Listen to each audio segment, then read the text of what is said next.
Welcome back to Sovereign Nation. I'm Michelle Malkin. Proud Boys founder Gavin McInnes joins me now. Hey, Gavin. Hi, Michelle. How are you? Good, good. I'm going to roll a clip for our Sovereign Nation viewers of the wife of Proud Boy, John Kinsman, ZC Kinsman. This is from the justiceforliberty.com site. Let's roll it. Hi, my name is ZC Kinsman, and this is my daughter, Liberty. And her dad, John Kinsman, is currently serving 4 years in New York State Penitentiary with his friend Max for the crime of defending himself against the domestic terrorist organization Antifa. Gavin, there's so much about this video, of course, that the Southern Poverty Law Center and the rest of the mainstream media that has done so much to defame the Proud Boys doesn't want the public to know. Please tell us more. Give us a thumbnail sketch of why John Kinsman and Max Hare, two Proud Boys in New York City, are in prison serving 4-year terms now, and what led up to that arrest and wrongful conviction. I did a talk at the one space in Manhattan where you're allowed to be Republican, the Manhattan Metropolitan Club. I did a comic set there, a comedy set about Otoya Yamaguchi, who had assassinated a socialist. So it was a very funny show. Everyone had a good laugh, very multicultural group. But Antifa had been harassing the venue for a week in advance of this. They were attacking attendees. They beat a journalist, took his equipment. He charged them with assault. 4 people got charged out of the 10 that beat him up. No charges, nothing. On the way back, after my talk, police were escorting Proud Boys to the subway. They were ambushed by Antifa, and Proud Boys happily fought back. That was their crime. 17-second skirmish, no victims. Antifa refused to press charges, and they ended up, the guys who were in the fight ended up going to jail for 4 years for fighting back.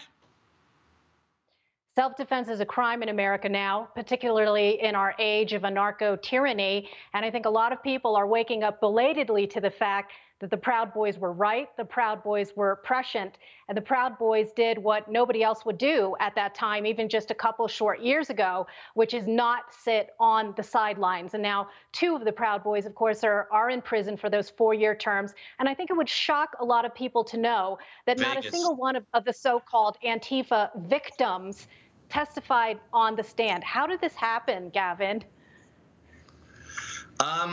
What happened was the media and the DNC and Antifa and the Justice Department are all the same body. They're all in cahoots.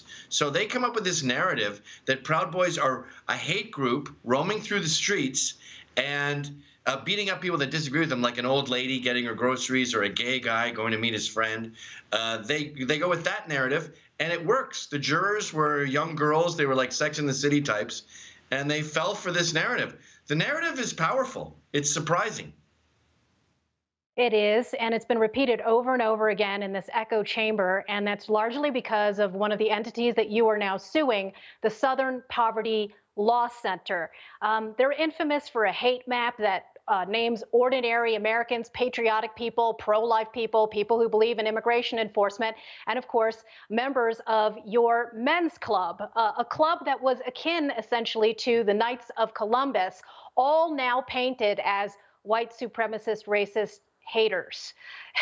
And really, at this point, the only way to fight back, given how rigged the criminal justice system is to try and fight back in court. What's happened with your lawsuit since you filed it last year? So it's sitting on the judge's lap. He's not moving forward with it. We've spent hundreds of thousands of dollars moving forward with this, and the SPLC put a motion to dismiss.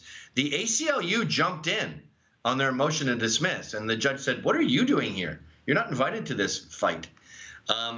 But the amazing thing about it is we've already won, in a sense. Richard Dees, the president, laughed at me. He said, the fact that Gavin McInnes is suing us shows you that we're fighting the right guys. He then stepped down. Morris Dees, the founder, was fired. This is within weeks of my lawsuit. The head of legal stepped down. All their senior directors stepped down. Basically, the head of the snake has already been decapitated.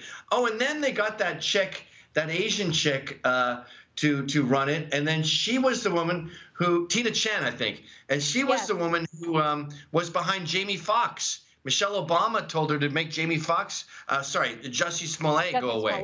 Yes, Jesse Yeah. Smollett. Yeah, that's right. Tina Chen, the fixer, who is supposedly conducting an independent investigation into the ethics and financial and apparently racial discrimination problems at the SPLC as well. You couldn't make it up. And so, yeah, I think that's really important. The effects that your lawsuit has had even before it gets essentially its day in court. And so you're doing, of course, what the Proud Boys did, which again is fighting when so many people paid lip service to fighting all of these forces which have now taken over the country before anyone else did. I mentioned in my monologue at the top of the show that even being associated with you, I posted pictures with you on Facebook, and that was censored. It goes to show you the power that big tech has in really plying these false narratives and ruining people's lives. And you've talked about this, and I want you to tell our viewers even more about the ordinary Proud Boys across the country whose livelihoods have been threatened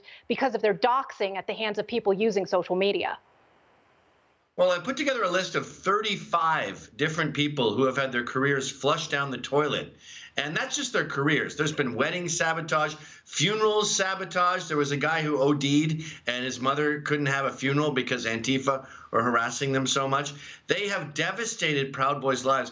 And I'm here in Las Vegas right now. We celebrate a thing we call West Fest every September 11th, where we basically celebrate the fact that we warned you. We have a motto over here called FOFA, F around and find out.